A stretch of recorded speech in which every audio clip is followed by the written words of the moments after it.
नमस्कार दोस्तों, दमयंती क्लासेस में मैं दिव्या आपका एक बार फिर से बहुत स्वागत करती हूँ। और आज बिहार स्पेशल का दूसरा क्लास लेकर मैं आई हूँ, जिसमें हम लोग बिहार के सामान्य भौगोलिक और राजनीतिक परिचय के साथ साथ प्रशासनिक परिदृश्य पर भी नज़र डालेंगे। ठीक है, तो स्टार्ट करते हैं इसके आधिकारिक नाम से। आधिकारिक नाम है बिहार। ठीक है, इसका प्राचीन नाम प्राच्य या पूर्व देश था, साथ ही मगध भी था। ठीक है, मगध से पहले प्राच्य या पूर्व देश था, लेकिन जो सबसे प्राचीन नाम है बिहार का वो मगध है। मगध मौर्य काल और गुप्त काल में इस क्षेत्र का नाम था, जो कि बहुत ही फेमस नाम है। ठीक है, मगध बिहार का पूर्व नाम जाना जाता है, जो मौर्य काल और गुप्त काल में था। अब आपके दिमाग में एक प्रश्न आएगा कि मगध बिहार कब बना, क्यों बना, ठीक है, और कैसे बना। तो 12वीं शताब्दी में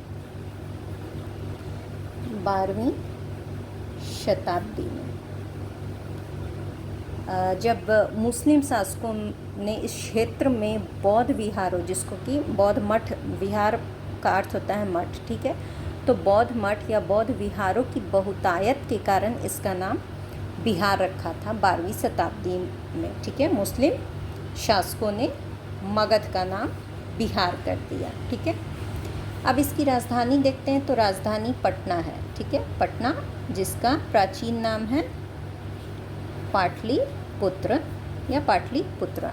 ठीक है, तो राजधानी पटना।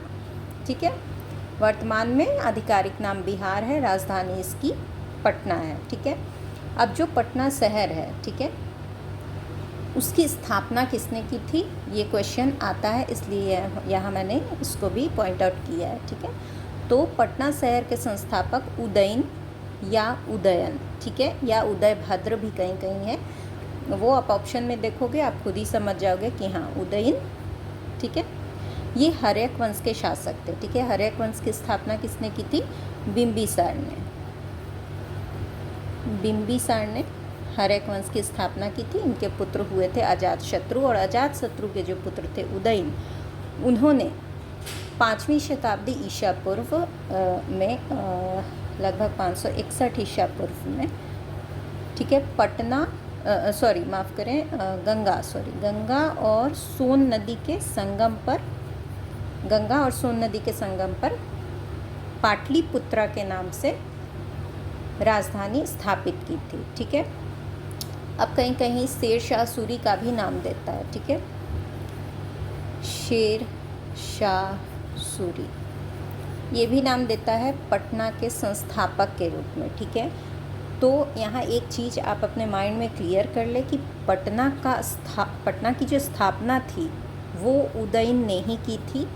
पुनरुद्धार, ठीक है, पुनरुद्धार शेर शाह सूरी ने किया था, और 1541 में इसे अपनी राजधानी बनाया था। ठीक है, शेर शाह सूरी सूरवंश के संस्थापक थे।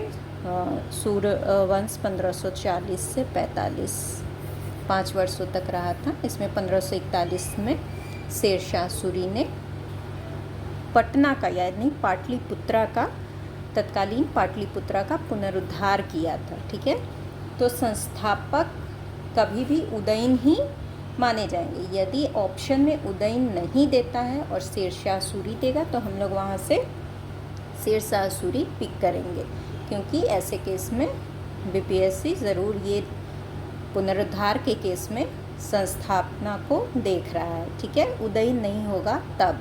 यदि उदयन है तो संस्थापक के रूप में हम लोग उदयन को ही पिक करेंगे। ठीक है, अब हम लोग देखते हैं स्थापना दिवस। ठीक है, बिहार का स्थापना दिवस हम लोग 22 मार्च को हर साल सेलिब्रेट करते हैं। जो इम्पोर्टेंट डेज ऑफ मार्च है, जो मेरे चैनल पर दिया हुआ है क्लास, उसमें बिहार दिवस के बारे में भी बताया गया है। यदि आपको उत्कंठा हो तो आप वहाँ से इसके बारे में देख सकते हैं। ठीक है, तो जो बिहार का स्थापना दिवस है वो 22 मार्च को मनाया जाता है। 22 मार्च 1912 को, ठीक है, बंगाल से बिहार का विभाजन हुआ था। ठीक है, इस डेट को 22 मार्च को बंगाल से बिहार का विभाजन हुआ था। ठीक है, इसलिए स्थापना दिवस 22 मार्च को मनाया जाता है। ठीक है, उड़ीसा से बिहार का विभाजन हुआ था 1 अप्रैल 1936 को। ठीक है, जब 1912 में विभाजन हुआ था बंगाल से, तब बिहार और उड़ीसा एक साथ ही थे, ठीक है। और उड़ीसा से 1936 में बिहार का विभाजन हुआ और एक भारतीय राज्य के रूप में इसका गठन हुआ, ठीक है।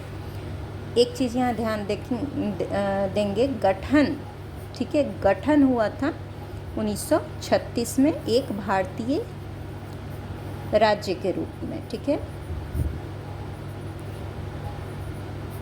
राज्य के रूप में, ठीक है। लेकिन एक भारतीय राज्य के रूप में दर्जा संविधान लागू होने के बाद मिला, ठीक है, 1950 में, ठीक है। 1936 में उड़ीसा से विभाजन के बाद 1 अप्रैल 1936 को भारतीय राज्य के रूप में इसका गठन हुआ था, लेकिन इसको भारतीय राज्य के रूप में दर्जा संविधान के लागू होने के बाद 1950 में दिया गया था, ठीक है। एक परिचय में लास्ट जो पॉइंट है हमारा वो है कि झारखंड से बिहार का विभाजन कब हुआ, तो वो हुआ है 15 नवंबर 2000 को, ठीक है।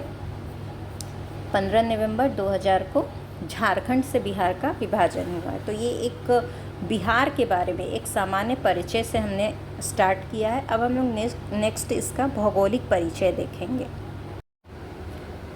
बिहार की जो आकृति है, ठीक है, भौगोलिक परिचय में सबसे पहले हम लोग आकृति देखते हैं। तो जो बिहार की आकृति है वो है आयताकार, ठीक है। इसको एक बार हम लोग मैप में भी देखेंगे, अभी रिटन में देखते हैं। तो आकृति है आयताकार। क्षेत्रफल जो है इसका वो है 94,163 वर्ग किलोमीटर, ठीक है, जो कि संपूर्ण भारत का 2.86% है, ठीक है।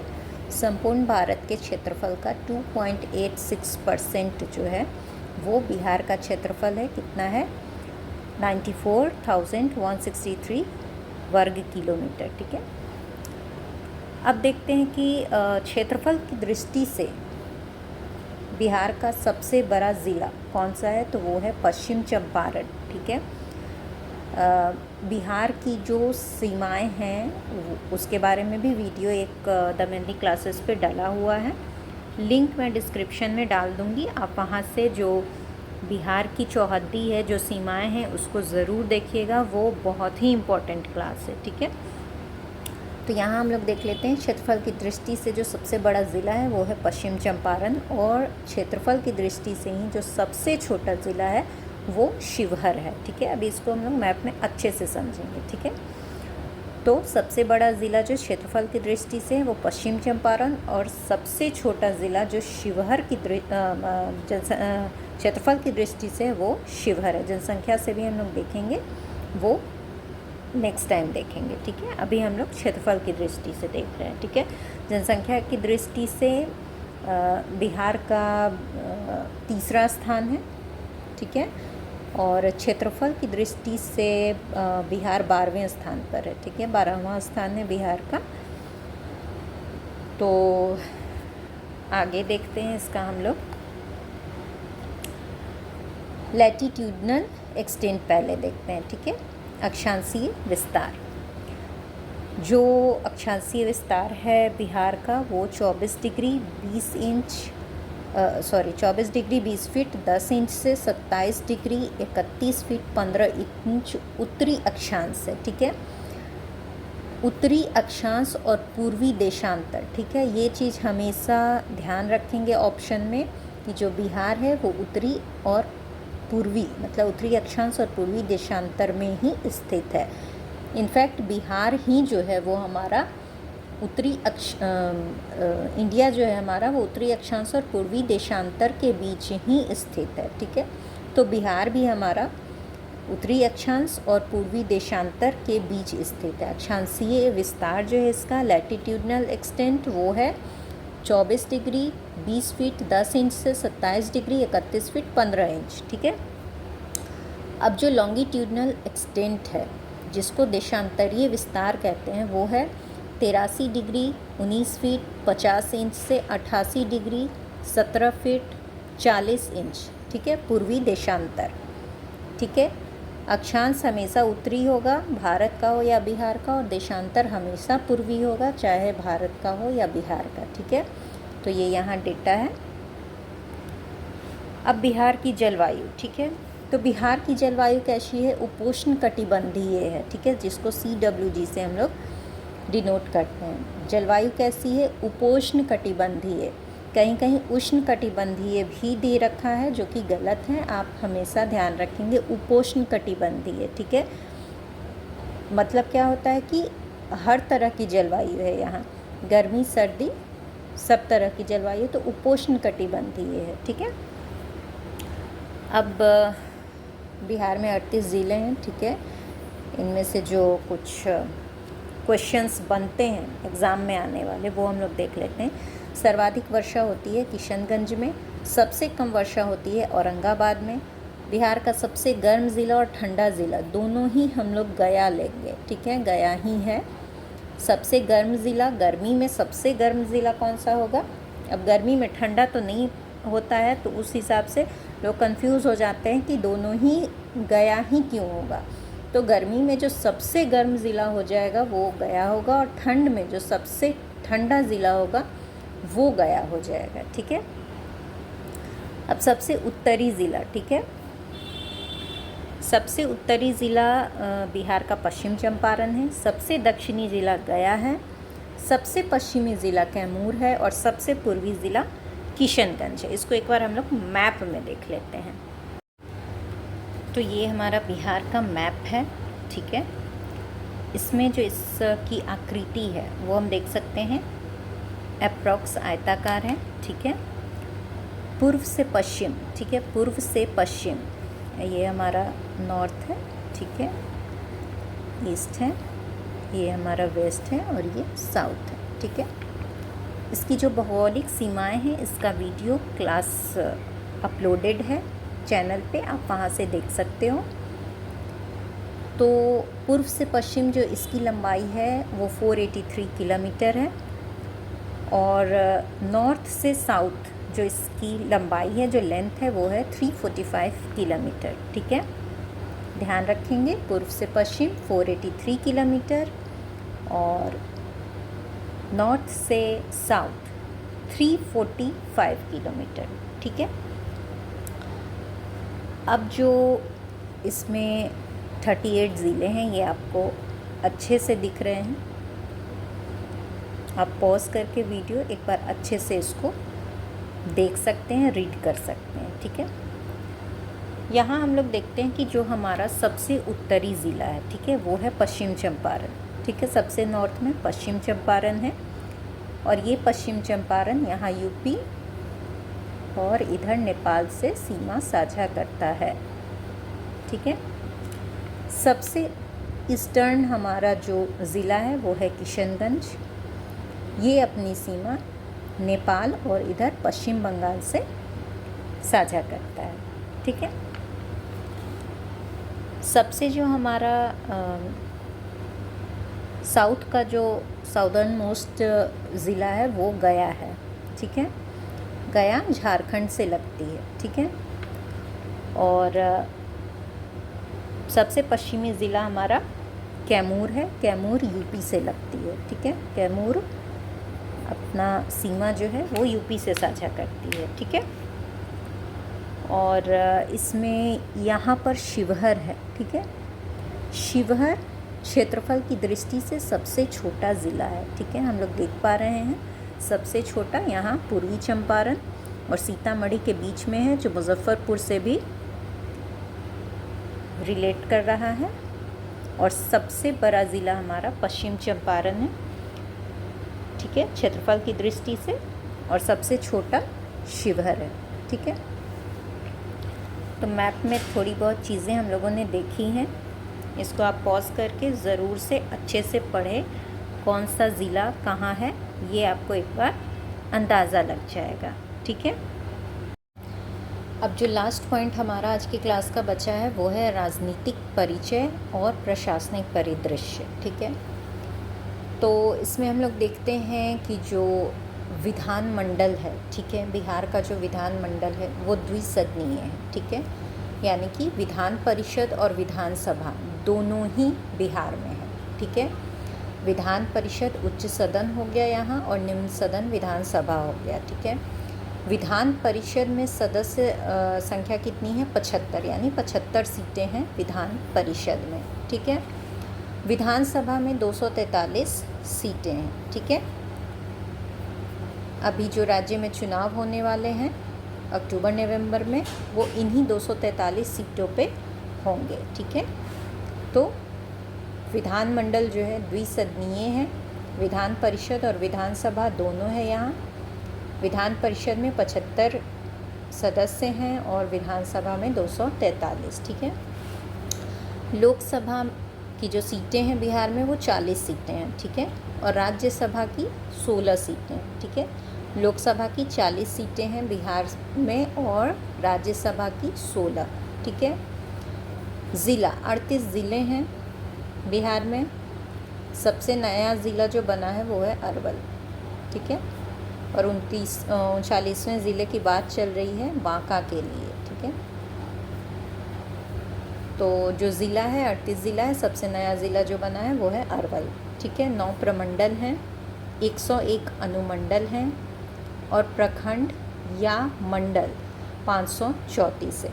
ये एक प्रशासनिक इकाई होती है शासन चलाने के लिए। उसको जब वर्गीकृत किया जाता है ज़िलों को, मंडल में, फिर अनुमंडल में, फिर प्रखंड में, फिर ग्राम पंचायत, नगर निगम, जो ऐसी चीज़ें होती हैं ये प्रशासनिक परिदृश्य में आती हैं।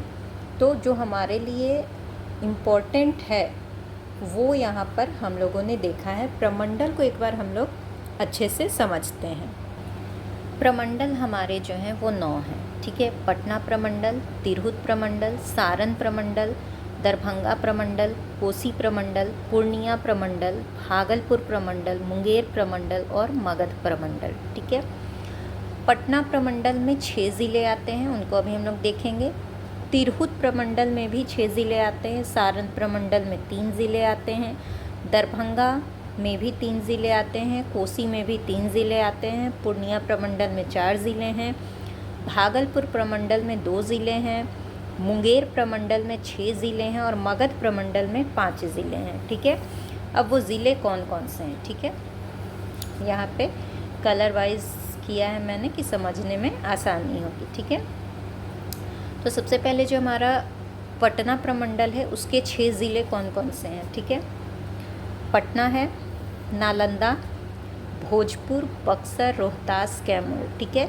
ये जो एरिया है 6 ज़िलों का, ये पटना प्रमंडल में आता है, ठीक है।